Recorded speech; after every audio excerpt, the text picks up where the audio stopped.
നമുക്കിന്ന് റവ ഉപ്പുമാവ് ഉണ്ടാക്കിയാലോ.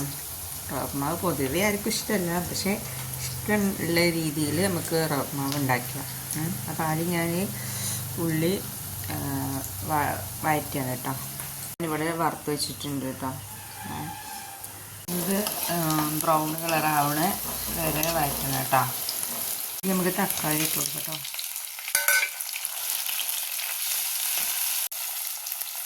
കുറച്ച് മഞ്ഞൾപ്പൊടി, അതുപോലെ ആവശ്യത്തിന് എരിവിനനുസരിച്ചിട്ട് മുളക് പൊടി ഇട്ടാൽ മതി കേട്ടോ.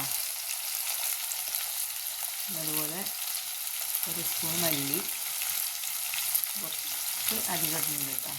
എല്ലാവർക്കും മല്ലി അധികം ഇഷ്ടമാവില്ല, അതിനനുസരിച്ചിട്ട് ഇഷ്ടം മതി കേട്ടോ. ഇത് ബീഫ് മസാല കേട്ടോ. കാരണം ഞാൻ ഇതിൽ ബീഫാണ് ഇടാൻ പോണേ. കുറച്ച് ബീഫ് ഇരിക്കുന്നുണ്ട് കേട്ടോ. അപ്പോൾ അതിലേക്ക് ഇട്ട് കൊടുക്കുന്നുണ്ട്. വേണമെന്നൊന്നുമില്ല, വേണമെങ്കിൽ ഇട്ട് കൊടുത്താൽ മതി. ഇവിടെ ഉള്ള സ്ഥിതിക്ക് ഞാനത് ഇട്ട് കൊടുത്തു. അതുപോലെ ചിക്കൻ ഇട്ടിട്ട് ഉണ്ടാക്കാം കേട്ടോ. ഉപ്പുമാവ് നല്ല ടേസ്റ്റായിരിക്കും. ഒരു പ്രാവശ്യമെങ്കിലും ഉണ്ടാക്കി നോക്കാം. എത്രയാണോ റവ എടുത്തിട്ടുള്ളത് വെച്ചാൽ അതിനനുസരിച്ചിട്ട് വെള്ളം ഒഴിക്കാം കേട്ടോ. നന്നായിട്ടൊന്ന് തിളച്ചിട്ട് അതിൻ്റെ ചോവയ്ക്ക് ഒന്ന് പോകണം വെയിറ്റ് ചെയ്യുക. ഉപ്പിട്ട് കൊടുക്കണം കേട്ടോ. ഇത് ആവശ്യത്തിന് ഉപ്പിട്ട് കൊടുക്കുക. മൂടി വെക്കാം കേട്ടോ. അതായത് ഒരു 5 മിനിറ്റ് വെയിറ്റ് ചെയ്യുക. നമ്മൾ ഉപ്പുമാവ് റെഡി ആയിട്ടുണ്ട് കേട്ടോ.